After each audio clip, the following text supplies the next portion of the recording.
I want to thank you so much for joining us this evening, and congratulations on your new ride. If you want to, in the chat, you can put in what car, which car you have, or if you are planning to get an EV. That way you can ask each other questions as needed. I'm Annika with Cool the Earth. We are an environmental nonprofit organization with a mission to reduce carbon emissions and air pollution.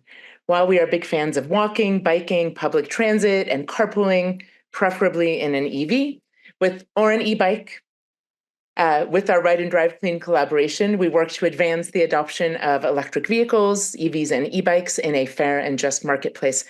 I say carpool in an e-bike because I live very close to an elementary school, and I love seeing all of the different e-bike configurations. E-bikes are like the new minivan, it appears, and sometimes there are 4 to 6 people on that e-bike, the whole family. So that's pretty fun. So whether you got your EV from Cartelligent, Emotion Autos, or anywhere else, we're happy you can join us this evening. And we hope that we can help make the transition to driving electric smooth for you. I'd like to thank City of Palo Alto Utilities for sponsoring this webinar tonight. I see already there. Okay, so we're just putting everything in the chat. Hyundai Kona, great. Tesla Y. Ooh, so 5 different EVs. I love it. It's wonderful that there are so many EVs to choose from now, something for everyone's lifestyle. And I'll just add my own. I have 2 EVs. My first EV was a Tesla Model 3. Replaced that with a pre-owned Tesla Model Y a year ago. It has a little longer range and more storage. And I also have a Volkswagen e-Golf that I bought used as well. It's 2016. We've had it for about 4 or 5 years. It only has an 85-mile range, and it's a great second car just for kind of around the town driving. We use the Tesla for road trips, and we use this for kind of day-to-day driving. But happy to answer any questions that anybody has to those models specifically. So here's our agenda for the webinar. I'm sure you're already enjoying driving electric. Today we'll review all of these items. Charging is the big one at home, at work, on the road, during a power outage. Then we'll talk about how you can power up with clean, affordable electricity. We'll talk about incentives, because I know some people come to this webinar, they haven't bought an EV yet, but they're still shopping. So I want to make sure you're clear on all the incentives. And then at the end, we'll have a Q&A. I know we'll be covering a lot of materials, but not to worry, I'll be sending a follow-up email with the recording of the webinar and the slides, so you can, and a couple of handy links as well. So you don't have to furiously take notes or anything. And it's a pretty casual meeting, so feel free to put questions into the chat. And if something comes up for you, just feel free to raise your hand or just unmute and ask a question. I'm fine with that. Okay, so thank you for your commitment to driving electric. Decreasing fossil fuel consumption both reduces carbon emissions and air pollution and helps every living being on the planet. So thank you for taking big climate action.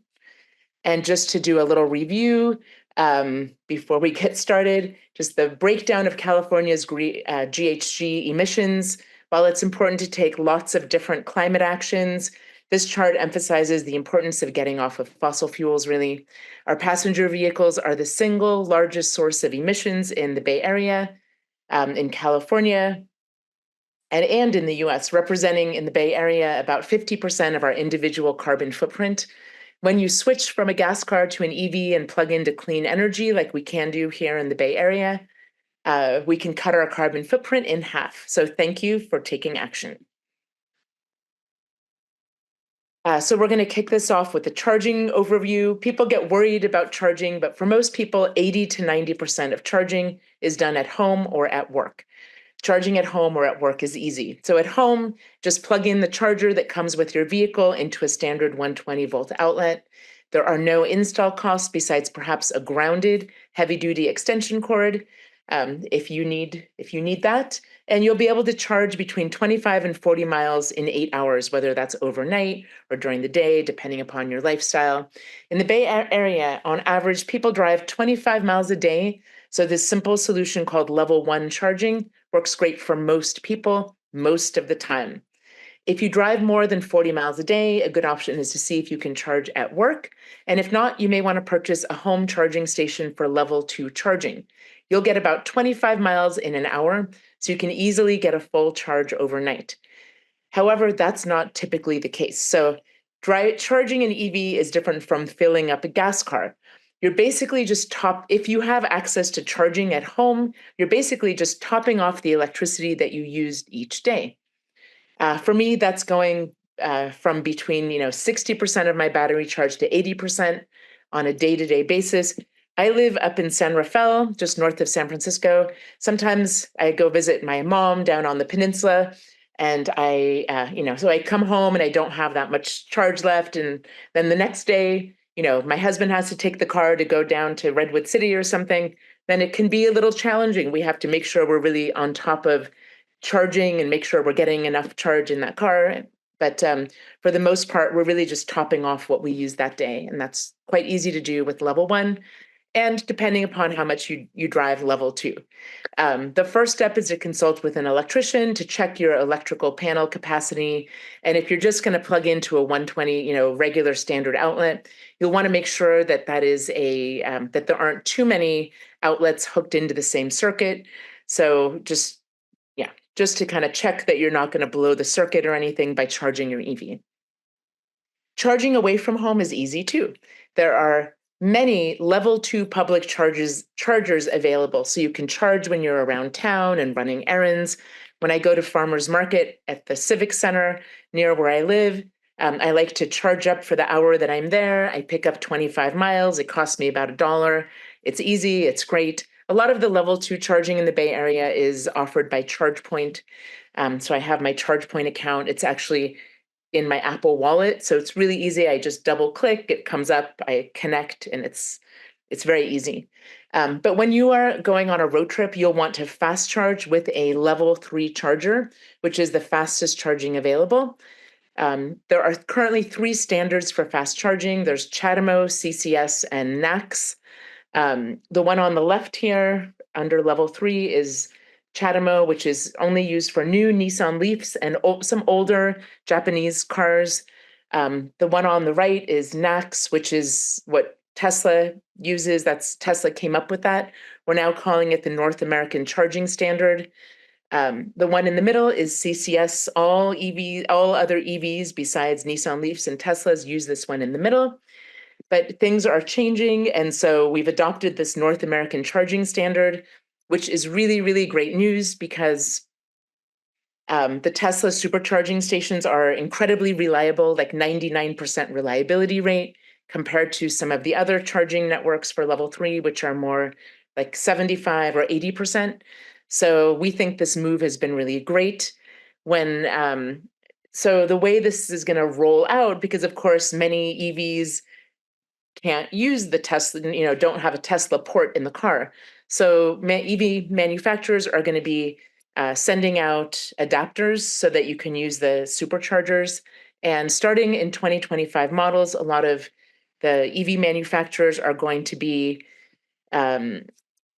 using the NACS port or installing the NACS port in their EVs. So it's going to be just simple, pull up to the Tesla superchargers and use those NACS chargers. So really great news. Okay. To recap, level 1 works with a 120 or a standard outlet, a regular home outlet. You'll get anywhere from 3 to 6 miles of charge an hour, which seems really, really slow, but between 25 and 40 miles in 8 hours, which is enough for most people. We recommend that you start with level 1 and upgrade to level 2 as needed. So level 1 is a low-cost solution. It's really easy. You just plug in the charging cable into the outlet. You may need a grounded heavy-duty extension cord to reach your car. And it's a good idea to check with an electrician just to make sure you can plug into a dedicated circuit on your electrical panel. If you're driving a plug-in hybrid, level 1 is enough. You won't need to buy a level 2 charging station. Just be sure to plug it in every night if that's available to you, so you can drive on electricity as much as possible, save money, reduce your emissions. I see there are a few comments here in the Chat, I just want to make sure I'm current here. Yes, I do have an older model. It's a 2016. Thank you. It works great though. I love driving it. Um, let's see. Charging, the story told earlier about visiting. Yeah, it's for owning. Uh, no, for me, it's fine because I have 250-mile range and I'm only using less than 100 miles in that case. So I don't need gas. But yeah, for some other people, if you don't have charging at home or if I were driving, 300 miles a day or, much more, maybe that would make sense. But yeah, it's ample for most people. It works great for most people, but I understand in some scenarios getting a plug-in hybrid is better. I was told you should never run your battery down to 20% before charging unless you're going on a road trip. Yeah, so lithium ion batteries are happiest between 20 and 80% of charge, whether they're your phones, your laptops, or your EVs. So wouldn't go below there, but it's fine to, go between 20 and 80 is really the happy place. Um, level two chart. So level one charging is something that we do in our homes, level one and two in our homes. So it's not so much the speed of charging, it's more when you're charging at home if there's a time of use rate plan where you live. So for me and for many places in the Bay Area, um, the time that I really don't want to charge is 4 p.m. to 9 p.m. because electricity is about twice as expensive during that time as it is between midnight and 3 p.m.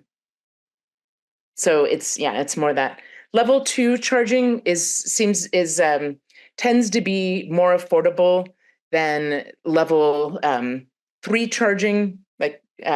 Level three charging tends to cost a little bit more than level two charging, but it really depends. Each station operator is a little bit different, so that's something to check in on. Okay, I'm getting a little distracted with the chat, so I'm gonna keep going here, and then I'm gonna check in a little bit later on the questions that are coming up. Okay, so level two charging requires a 240-volt outlet, like your clothes dryer. You'll get about 25 miles of charge an hour, and you can fill up your battery overnight if it's, down to 20% or so or empty, which may be a rare occurrence for you since most of the time people are just topping off their battery. But if you do drive over 40 to 50 miles a day and you can't charge at work, you'll probably want to set up a level two charger at home. First, you'll want to assess the cost. Installation costs vary depending upon your home electrical system, the distance that the wires and conduits need to run from the breaker box to the charging station, and the labor rates of the electrician.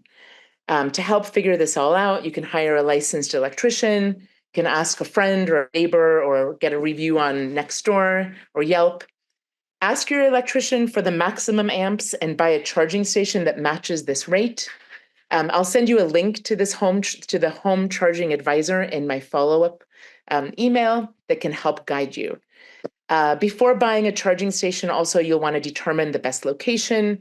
Make sure the cable can easily reach your car's charge port and is long enough to reach a second EV in the future. Because many times, if you do have more than one car in your household, if you first get one EV, you're likely to get another EV. Um, Ask your electrician also to install the station so that it's portable, not permanently fixed to the wall. If you need to relocate the charger, you'll have a flexible solution. So really with level two charging, it's really mostly about getting that 240-volt outlet close to where you're going to be parking the car. So it's easy and convenient.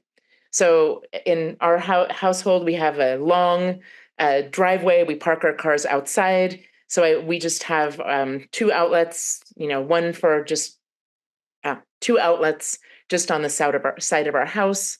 And with Tesla, you don't need a charging station. You just need an adapter you get an adapter kit for the charging cable. But with the other EVs, you'll need to get a charger as well, charging station. You can get those at big box stores. You can get them at, Walgreens, Costco, at many different places. And you just plug that into your outlet, to the 240-volt outlet. And if you already, if you're interested in level 2 charging at home and you already have a 240-volt outlet, a smart splitter can be useful. Smart splitters are 240-volt safety devices that can be used for your home EV charging and appliance setup. As the picture indicates, it's often it's if you have like a washer and a dryer in the garage or close to where you're going to be parking your car, this could be really useful. Then you don't have to get a different 240-volt outlet. You can just use this smart splitter to make sure, again, that you don't blow your circuit, essentially. You'll want to check with an electrician also before opting for a smart splitter, to make sure that, because oftentimes the car will draw more amps than the dryer. You just want to make sure that your setup is good. Okay, so once you start driving electric, it's ideal to charge your EV from rooftop solar. There's a federal tax credit available this year and for the next 8 years for 30% of the cost of solar and storage, meaning batteries. It's a great feeling to charge your car from the electricity that you generate from your own roof. And for more resilience, you may want to consider a battery for storage. If you're not ready for solar, City of Palo Alto Utilities electricity is already carbon neutral, and CPAU has some of the most affordable electricity around. To make the most of renewables, they recommend that you charge your EV during peak solar hours, and if that's not available to you in your lifestyle, after midnight. Other utilities and CCAs have clean options as well. Some offer a special reduced EV or time of use rate plan so that you pay less for electricity during certain times of the day, which is often between midnight and 3 p.m.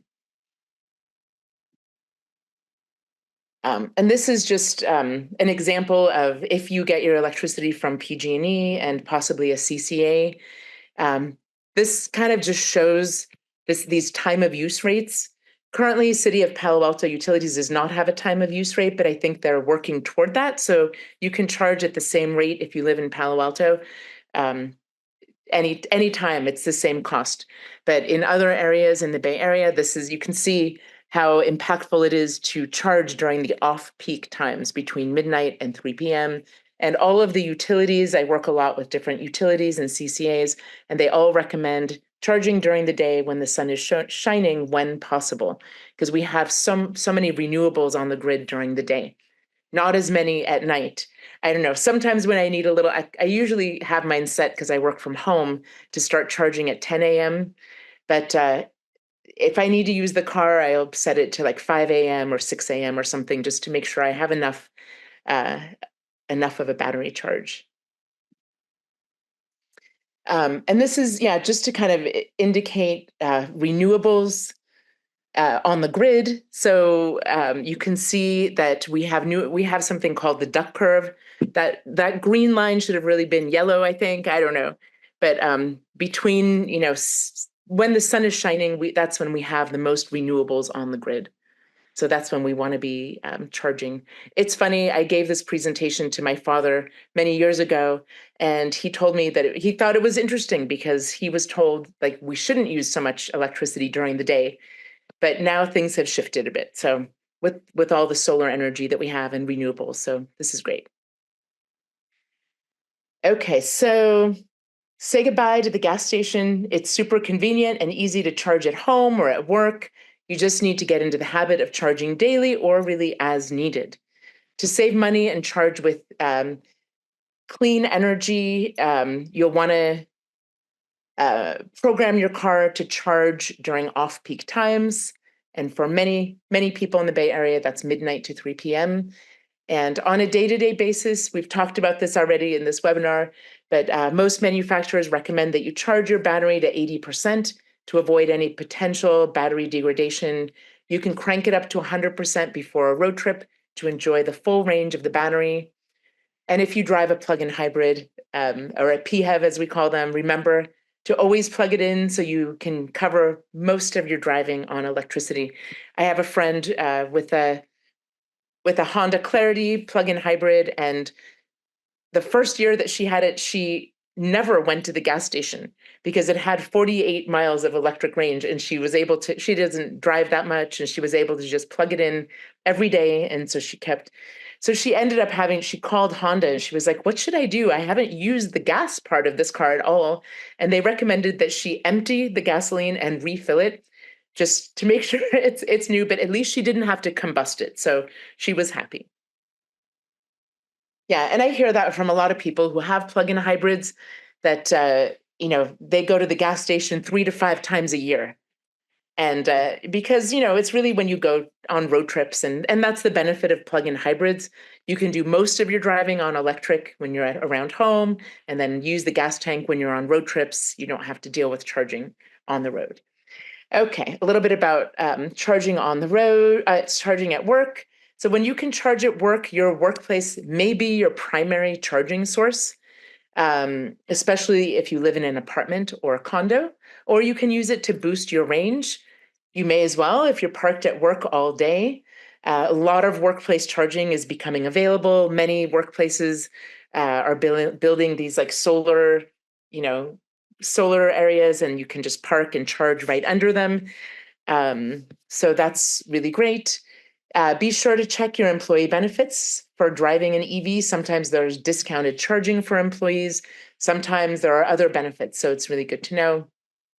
If you don't have workplace charging, ask for it. If they aren't already planning for it, advocating for charging can make a really big difference. Squeaky wheel kind of thing. The more people that ask for it, the more likely you are to get workplace charging. If needed, it may be useful to find some charging stations near your workplace as well.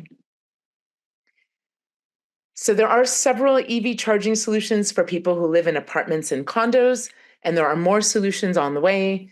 If a charging station is not available, people charge by plugging into a standard 120-volt outlet if it's available and allowed.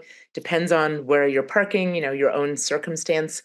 There are new smart outlets that are an inexpensive solution to charging that also handles billing. That's one of the problems with, if you're um, sharing, a parking garage that does have some level 1 charge, some standard outlets, who's going to pay for that electricity? So now there are these smart outlets where, you end up paying for the electricity that you use, which makes it equitable and fair. People charge at work when the sun is shining. We have plentiful solar energy available. And a lot of people charge at public fast chargers. On average, a fast charge will get you about 70% of your battery charge, like 10% to 80% in 30 minutes. And approximately 90% of Californians now live within 15 miles of an Electrify America ultra fast charger. Biden's infrastructure plan includes 500,000 new fast chargers in the United States. So if there is not one near you now, one is on its way. There is, a lot of this funding. It's really great news. A lot of this funding has gotten to the state level now from the federal government.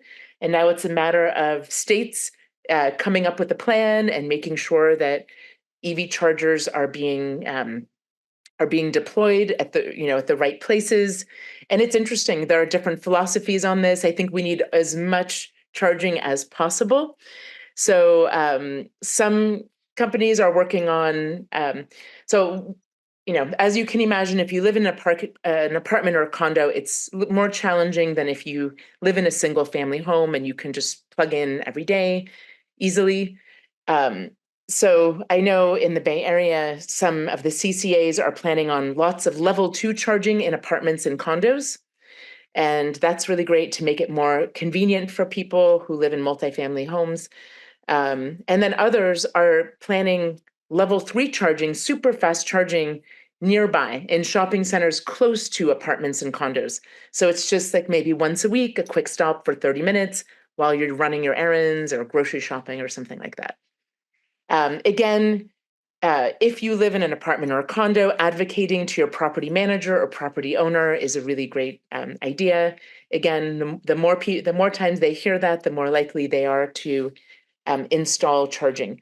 And there is a right in California for people who live in apartments and condos to have charging at their complexes.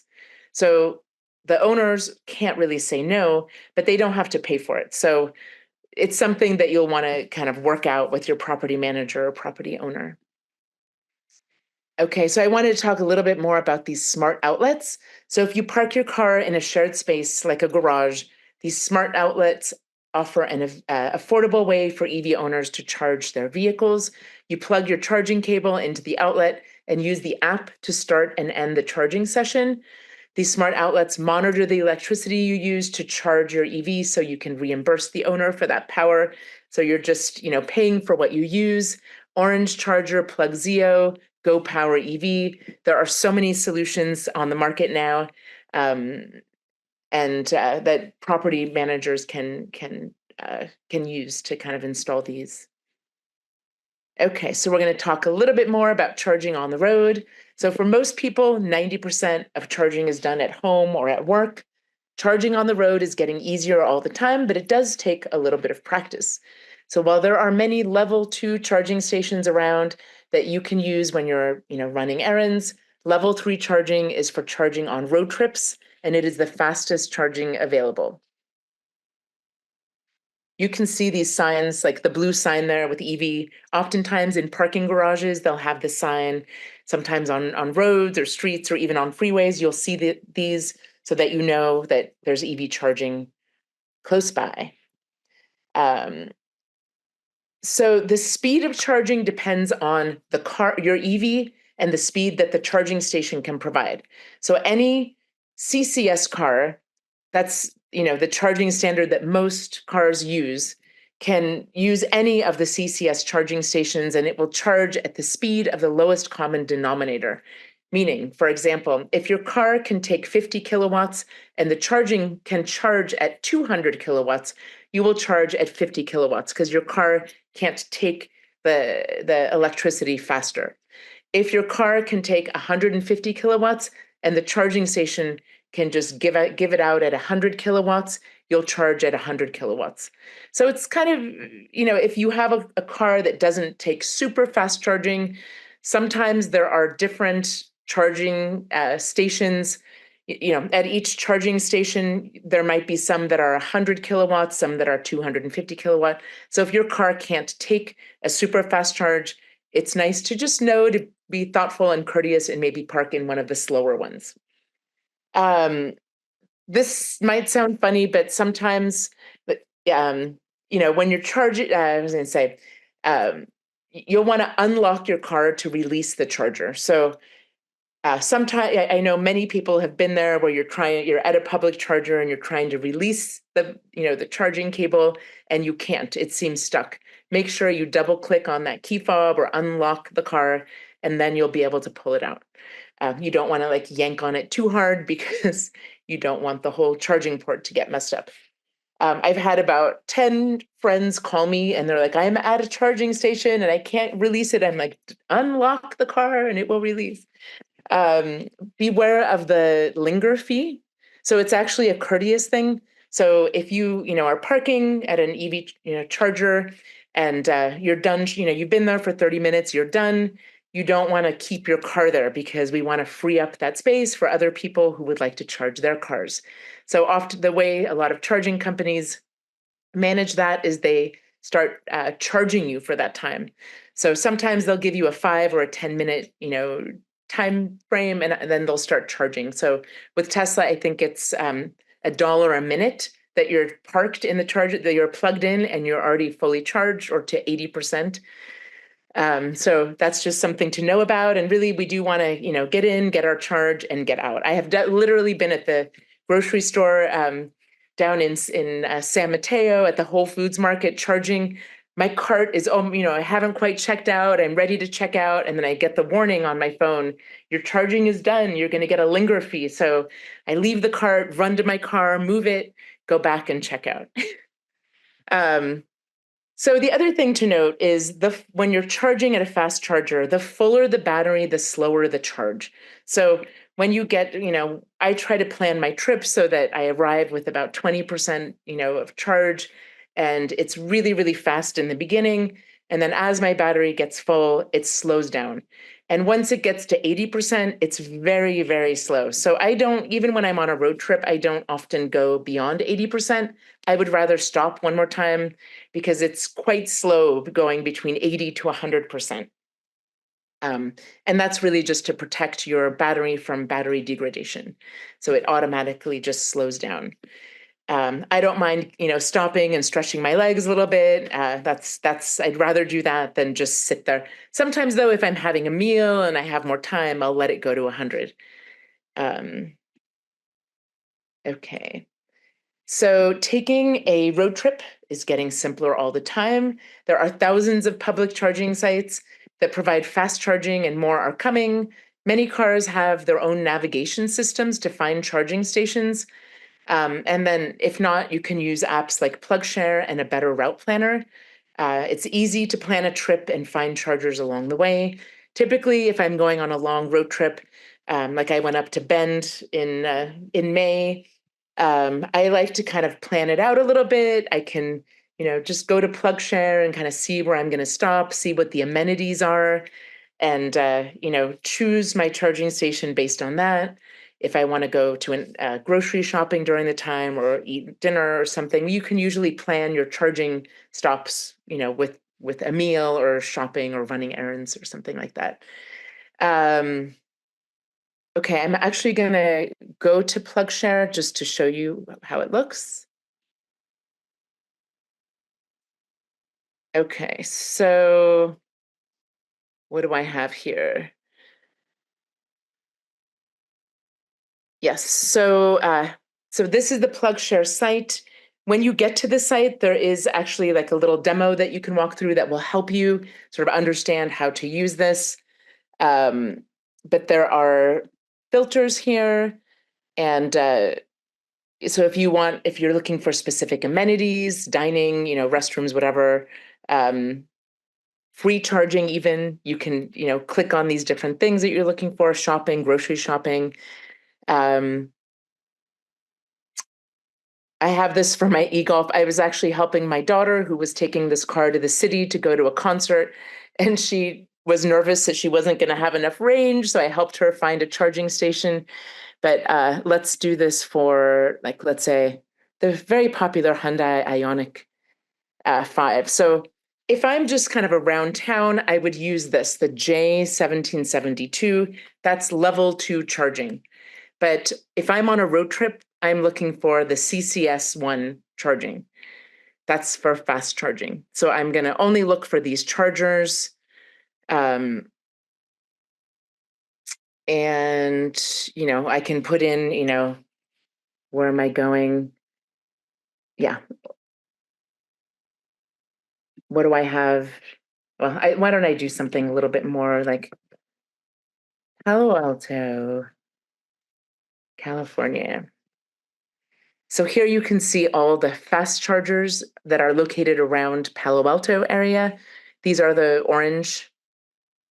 little orange drops here, Stanford Shopping Center, Springline Apartments, Charleston. So lots of fast chargers around. If I were to also look for level 2 chargers, um, they come up in green. So the green ones are the 25 miles an hour, and then the orange ones are the charging for 30 minutes, going from 10% to 80% in 30 minutes or so. So this is pretty handy. It's good, to find chargers close to where you work or close to your home so that you can practice charging before you go on a road trip. So then they also have this trip planner. So if you kind of scroll down here on the left, you can go to the trip planner and you can take a look at you can plan a new trip. Again, there's a little demo here that will help you plan a trip. So that's useful to kind of look at. Um, so this is, if I were to plan a trip to Santa Monica, these are the different options of charging stations that I could go to.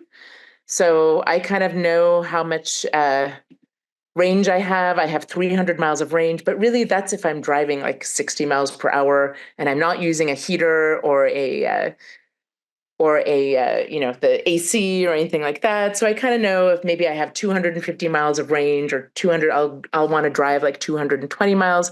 So you kind of click on one of these, uh, and you can take a look at some information. Here they have, um, well, this one doesn't have too many chargers, it looks like, but they have one plug. So I probably wouldn't go to that one because it only has one plug.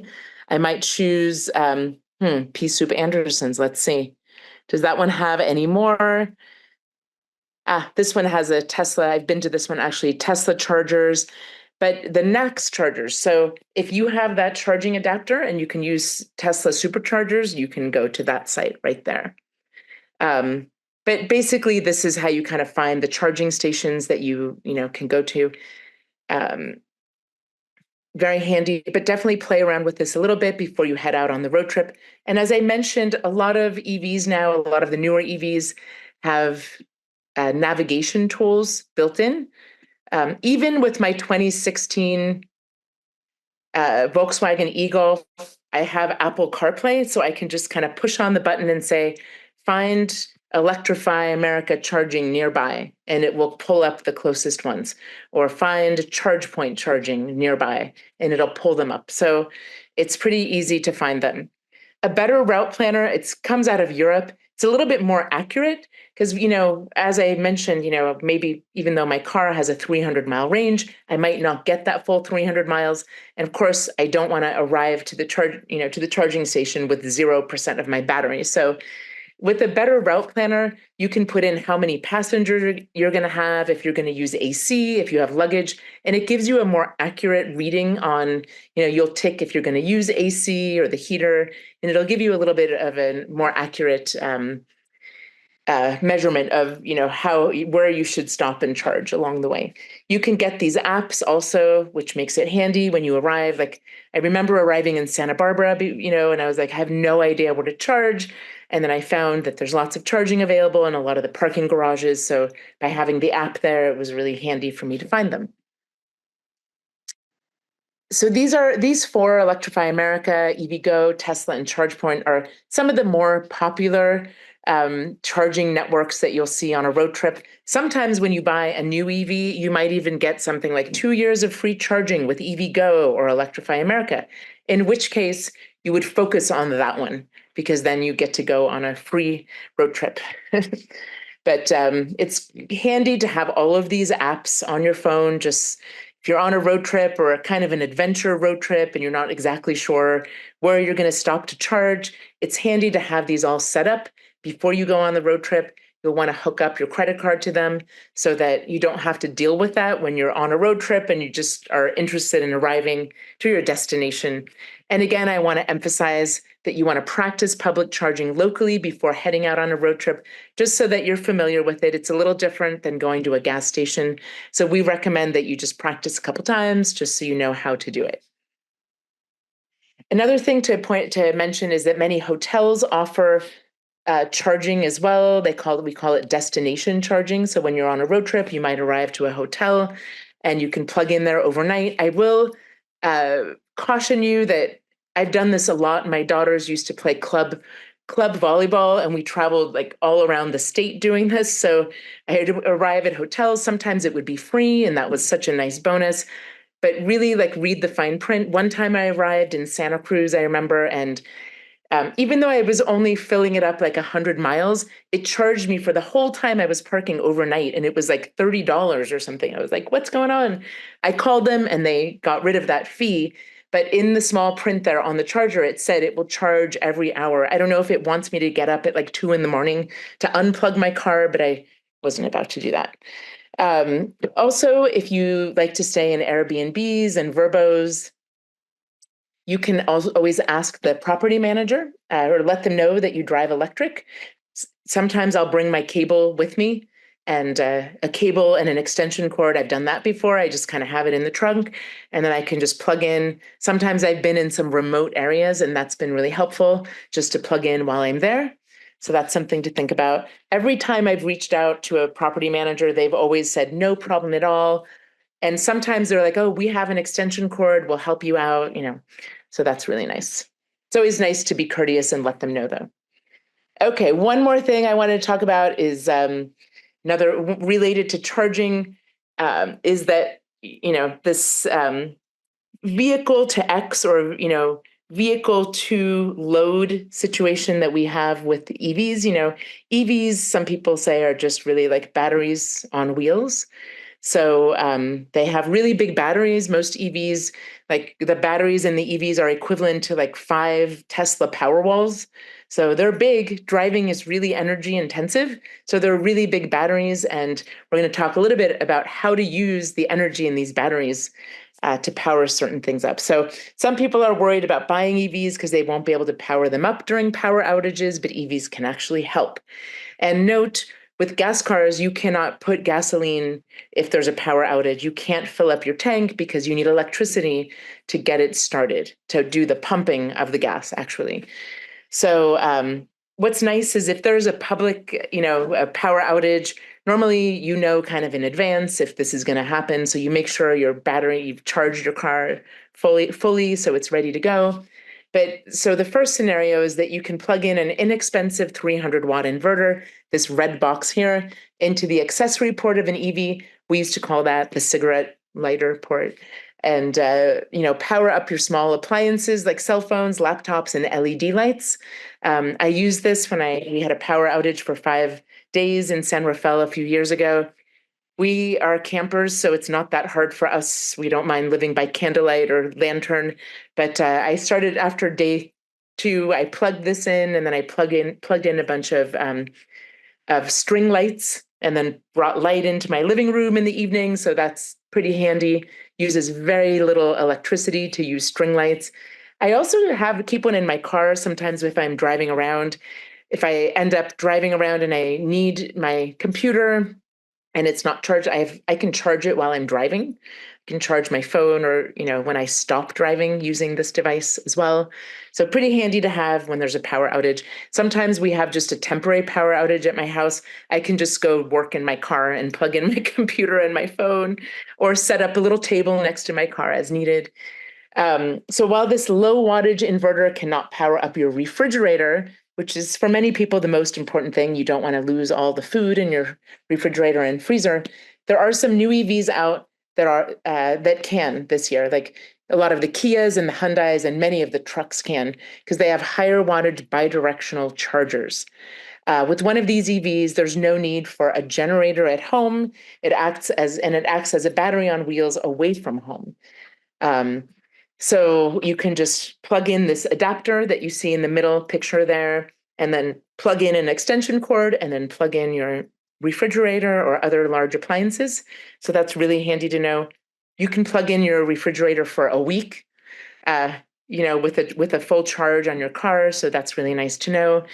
When we had that power outage, it wasn't so bad because we could drive from San Rafael to Richmond, where they did have electricity, or we could drive to San Francisco, where they did have electricity. It was just Marin County in that point that was impacted. So the technology around inverters is advancing quickly. There are several companies working on vehicle-to-home energy management systems. That's the picture to the right. So just imagine when you come home at the end of the day, when electricity is expensive and not so clean, you can power up your home with the energy stored in your EV battery and then fuel up during off-peak charging times.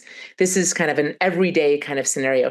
People can do this already if you have if you have storage batteries where you're hooked up and you're just every day just using the energy that you have acquired from solar into the battery and power up appliances to reduce the cost of your electricity bill. But this is going to be interesting too. Why not use this big battery that's in your car if you have it, right? I will say right now there's a demo going on with the Kia EV9 and Wallbox, where they're testing this out right now with some customers. So you can power up your home with the battery using this inverter. And oftentimes, this inverter is less expensive than getting battery storage. So good to know. Okay, so at this point, I'm going to start talking a little bit more about incentives for those of you who haven't gotten an EV yet, but I just want to see if there are any questions about anything that I've covered so far. For some reason, I have, there we go, lost my name. Yes, most people have, yes, it's required to have an 8-year warranty on your battery or 150,000 miles. You should avoid fast charging as your main method since the taxes the battery. Yes. So Eric, there hasn't been a ton of actual, like, this is more in theory. There hasn't been a lot of, I'm addressing Eric's question here about should I not fast charge so often? There hasn't been there haven't been many studies done about this. What we have seen is Tesla has like these Tesla loops in Las Vegas. I think there's one in LA as well, where they're constantly fast charging the Teslas, and they haven't seen a difference in battery degradation. We would like every manufacturer to do this kind of testing so that we know. I would say the more important thing is to keep the battery charged between 20 and 80% most of the time to keep, to maintain the battery. That's the biggest recommendation that we have. Okay, I should probably start in the beginning to see if there are more here. Did not come with the charging cable. Yeah, a lot of EVs now don't come with charging cables, and I think that's because we know that many people who live in apartments and condos might not need a charging cable, so they don't want people to have to pay the extra money for the charging cable, so that's an add-on. Are there particular things to keep in mind with shopping for a level 1 charger? I think level 1 chargers are pretty standard, really, and it's just what you're going to use to, plug into that standard outlet or bring with you on a road trip. Yes, thank you for bringing that up, the incentive, Roland. We will, okay, sorry, there are so many questions. Told you should run your battery, okay. Told it's a good idea to run your battery, fast charging deteriorates. Yeah, again, 20 to 80% is what we're saying to keep it at. Do you know of any incentives to assist landlords in upgrading their electric panels? There should be some from the federal government. There are 2 places to look for these. Rewiring America, that website is all about the incentives available through the federal government.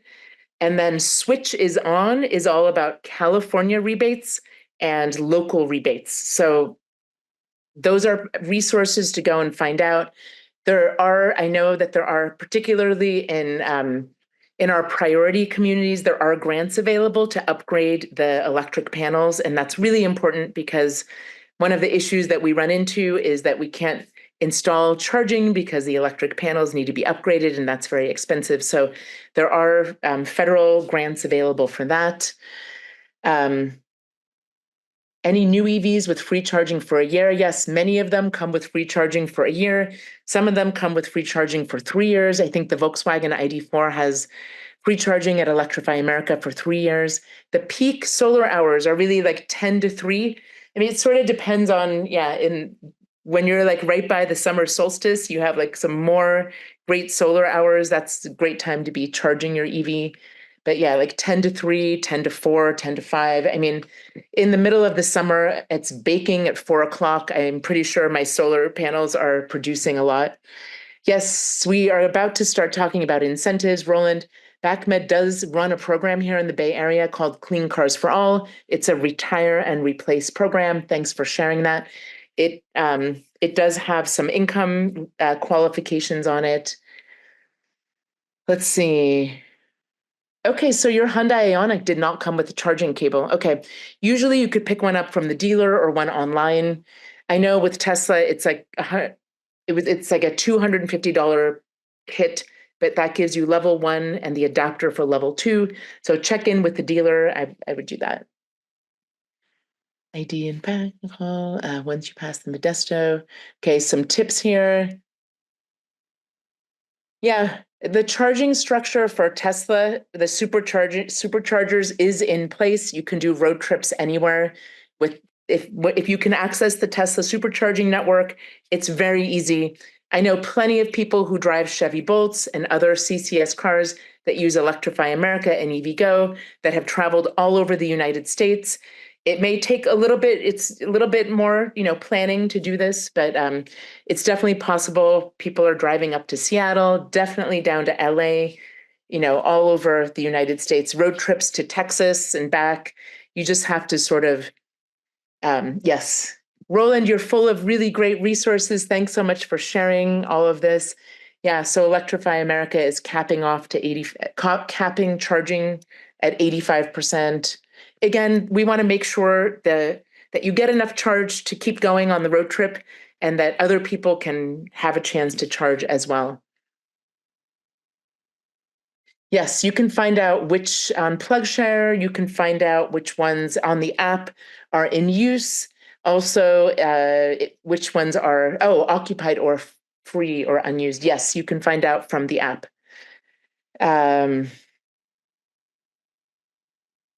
I've heard that you should avoid fast charging. Yeah, okay, we've kind of addressed that. 8-year warranty on the battery. How much of a home and the appliance can be powered? Yes, so you can charge a few large appliances for like a week because they draw much less electricity than driving an EV, and our EV batteries are big. Yeah, so if you have that Hyundai Ioniq 5, you can use this vehicle to load if you buy the adapter where you can charge things from your EV, which is really great. Rewire America is for federal programs, and Switch is for state and local programs. Thank you for sharing that, Lisa. Nissan Leaf goes 40 miles. Should I throw it away? No, don't throw it away.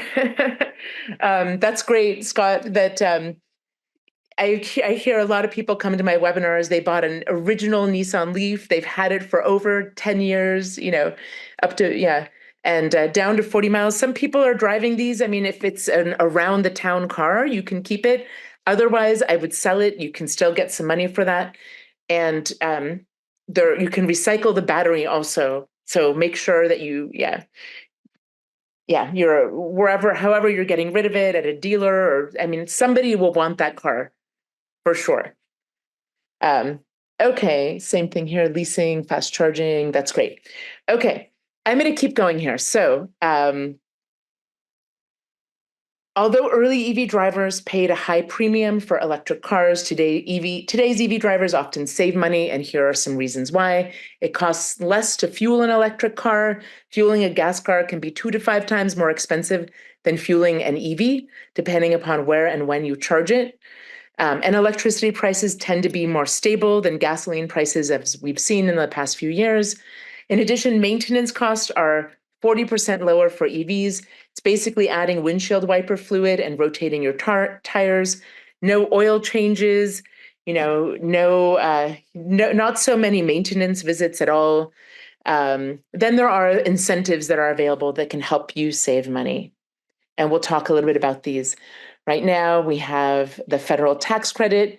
I have another slide, a couple more slides about the federal tax credit, so I'll just be brief. The federal tax credit, or the Clean Vehicle Credit, has been updated for 2024. The good news is it's now available as a rebate at point of sale, and it does not require tax liability to access this rebate. So the dealer where you're getting your EV from will process that rebate and take it off of the total cost. For new EVs, it's available for purchase, and you can get a rebate for $3,750 or $7,500. I'll talk a little bit more about that on the next slides. For pre-owned EVs, it's up to $4,000, 30% of the cost of the EV. For new EVs, when you lease an EV, a lot of times the dealer will pass on like the federal tax credit that they were able to get as a commercial credit, and they might pass on $7,500. I've seen $10,500 even from some dealerships. So there are a lot of really good lease deals right now on EVs, like put down $2,000 and less than $300 a month, which is quite excellent. There are also utility and CCA incentives. If you're a PG&E customer, they have pre-owned EV rebates. Some CCAs or local utilities have additional rebates. CPAU may be working on a pre-owned rebate for people who live in some of the priority communities. We also have Ride and Drive Clean offers EV discount campaigns. We partner with Cartelligent, a car concierge service, and we'll be offering an EV discount campaign. We've already offered 2 this year. We'll be offering another one in September. So stay tuned. You'll be receiving an email about that. We also work with eMotion Autos for pre-owned EVs. We'll have another pre-owned discount campaign with them starting in October. So if you read our newsletters, you'll learn all about these.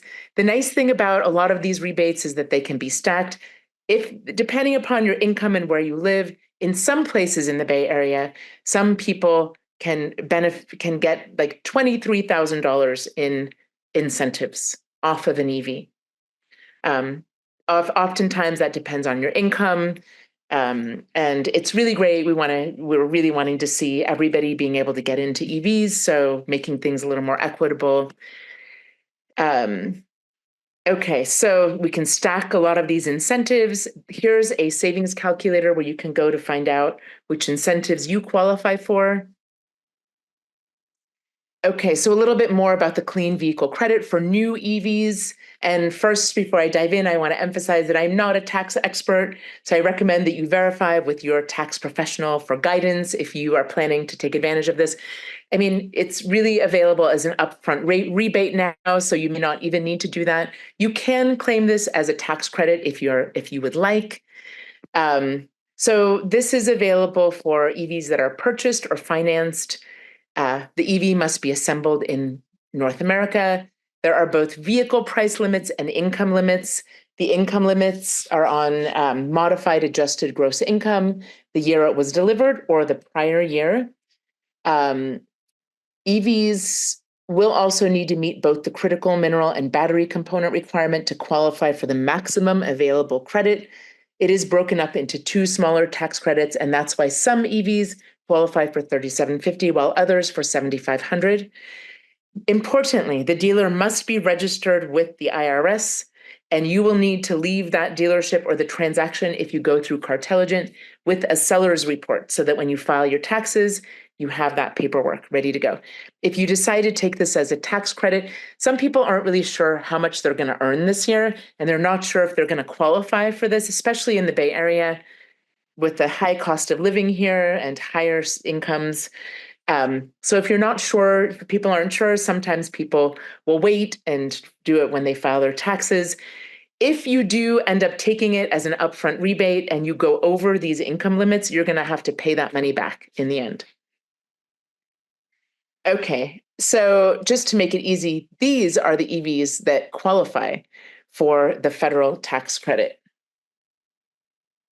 These are for new EVs qualifying for purchase and finance.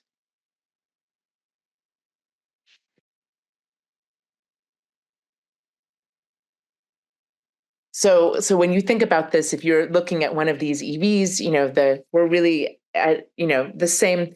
We can get EVs for the same price or even lower cost than regular gas cars at this point. So this is really great news. Okay, so we're going to dive a little deeper into a couple of rebates. This is the clean vehicle credit for pre-owned EV.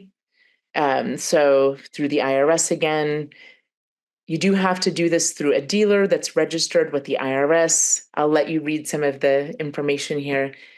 The vehicle price cap is $25,000, so the EV has to be less than $25,000 or less, at least 2 years old, and the income caps are half of the limit of the new ones. And then if you do live in PG&E service areas, there is a rebate for everyone. If you get a bill from PG&E to your household, $1,000 and then up to $4,000 depending on your income. This is something that you apply for after you take delivery of your pre-owned EV. Oh yes, once you get your EV, you can apply for the Clean Air Vehicle decal so that you can drive in the HOV lane as a single passenger. You apply through the DMV, it costs $22. You can transfer it between cars, so if you buy a used car for the remainder of its eligibility. I've heard that it may go away. It's funded through September of 2025, and it hasn't been funded beyond that, but it may be funded beyond that. We just don't know. At this point, you'd have it at least through September of 2025. Okay, so we've come to the point where we can do Q&A. Marianne, did you get a car through eMotion Autos? Yes, it's great. I love it. I didn't love it so much when I got it, and I love it, love it, love it now. And thank you. This was a great seminar. Okay, wonderful. Well, I'm so glad. Yeah, so it sounds like a lot of people here have used eMotion Autos and Cartelligent. If anybody has any questions about getting an EV through these services, you can ask Marianne. And somebody here got theirs from Cartelligent. Maybe you're no longer on here. I can't remember. Let us know if you did. But really great experiences, great pricing. If you go through Cartelligent, let them know Ride and Drive Clean sent you, and they'll take some money off of their service fee, which is typically $595. But when we have our discount campaign, we'll be featuring 4 or 5 cars, and there's no service fee for purchasing those cars during our discount campaign that will be starting in September. Hi, Nancy. I remember you from our EV show, and I know you went through Cartelligent, right? Yes. I did. I went through Cartelligent and I used Robbie, and it was a wonderful experience. Great. Really seamless, actually. Very, very, very efficient. Great. Thank you. Yeah, most people who go through Cartelligent decide to never go through a dealership again because it's just an easy, no hassle experience, great pricing. And you can conveniently pick up your car in Menlo Park, Walnut Creek, or Sausalito. Or in LA. Actually, they have an office down in Irvine as well. All right. Are there any more questions? You can raise your hand or put a question in through the chat. Marianne? Millions of questions. I was a little distracted. You mentioned something about an incentive. I have solar panels. My solar panels will not directly charge my EV. I've got a level 1 charger. Yeah. So there's 2 questions. There was one comment there was something that you said about maybe a 30% incentive for something about solar and storage. So I've got solar, but I don't have any batteries. Yeah. And it's my next car that's going to go car to house, but not the one I got from eMotion right now. Right. So can you recap the if I understood you correctly, where I can go for some kind of an incentive to upgrade my solar or storage or something? I'm not exactly sure what the question is. Absolutely. It's a federal tax credit. So when you file your taxes, you can claim that 30% off when you file your taxes. For the cost of solar panels and or a battery.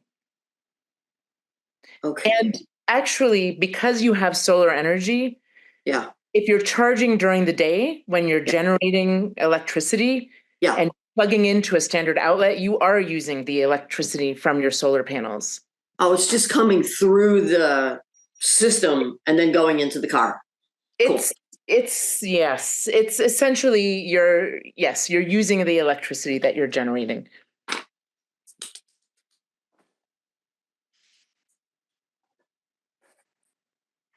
Yes. So when there's also there's a program called SunShares. Let me go to the website actually. If you're interested in solar and batteries, they're one of our partner organizations, and they're doing their come on.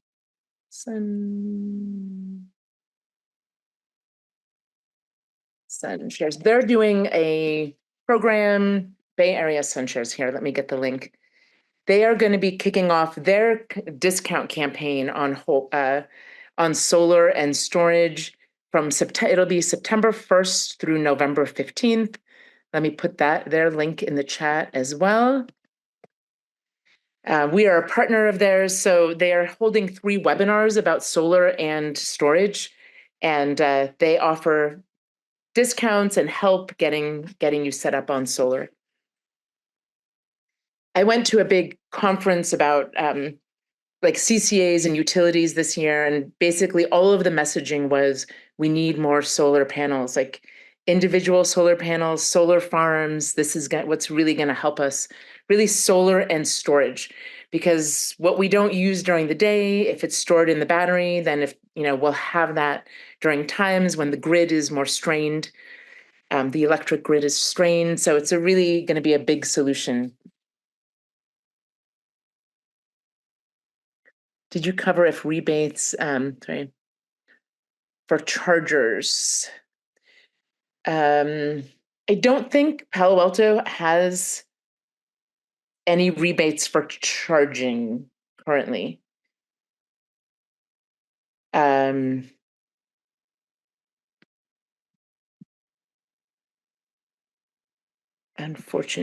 I don't think they do. Some maybe they have them for businesses, but maybe not. Let me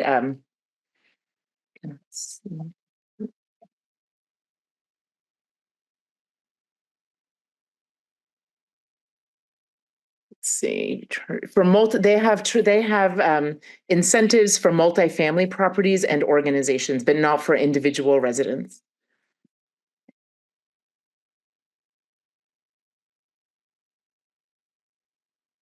All right, I want to thank you all for coming. We've been together for a little bit over an hour, and I do want to honor your time. Can I charge at home if I move into a condo?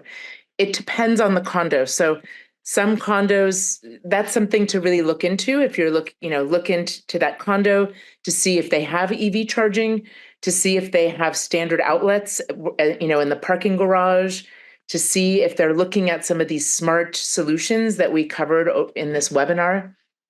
But definitely something to look into. Also look into workplace charging if that's available to you. That's a nice combination with condo.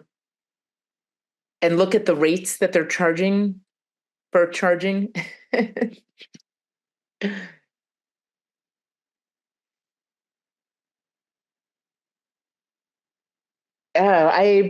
Terry, that's a good question. I'm pretty sure you can just buy out the lease immediately.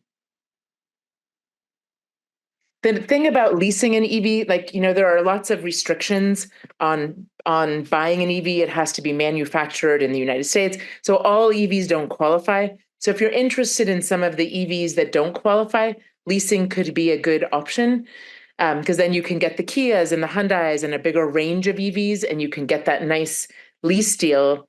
And yeah, I would talk to them. Cartelligent knows so much about leasing. I would really talk to them about you. They don't. For leasing, there are no requirements. The EV doesn't have to be made in the United States. There's no income cap. It's really just making sure that dealership is passing on the rebate. So that's something that we'll be highlighting when we do our next EV discount campaign, which will start probably the second week in September. And it'll be with Cartelligent. We'll be doing a webinar with Cartelligent about that as well. You can ask all of those questions about leasing. But if you call Cartelligent now and talk to them about it in anticipation of our discount campaign, where they waive the service fee of $595, and they typically give $500 to $2,000 in addition rebates, during our discount campaigns. Yeah, they don't check your income at all when you're leasing. So it's a way to kind of get around some of the income caps and some of the requirements, really. And right now, I'm more of a buyer of EVs personally. My brother is somebody who leases his EVs all the time. That makes sense for him. People have different ways of dealing with their cars, but there are some fabulous lease deals right now. So now is a great time to get an EV. 2 years ago, you had to pay a lot over MSRP to get an EV. Now we're seeing pricing under MSRP in some cases, especially with the leasing. Okay, I'm gonna, for a lease, they checked yours, Roland? Did you go through Cartelligent or Tesla? I'm not sure if you have a Tesla or Cartelligent. There's no income qualification for leasing. It doesn't matter. I mean, maybe were you considering purchasing? Maybe they were trying to help you in that way. Or maybe it was to get maybe they checked your income for, oh, okay, sorry. Maybe that was to get the lease, the financing for the lease. I'm guessing that they needed, yeah. I mean, I know they run a credit report when you lease, so maybe that's what was happening. Hybrid and really need gas if I don't go over 25. Yay! Nice job, Yuet. And then you have the gas tank for, for road trips if you need. But now, now most fully electric EVs have, between 250 and 300 miles of range, which is enough for most people most of the time. Okay, if there are no more questions, I'm going to end the webinar now. Thank you all again for coming. Stay in touch, come to another webinar. I have another one coming up next week. If you have more questions, I'm happy to help out.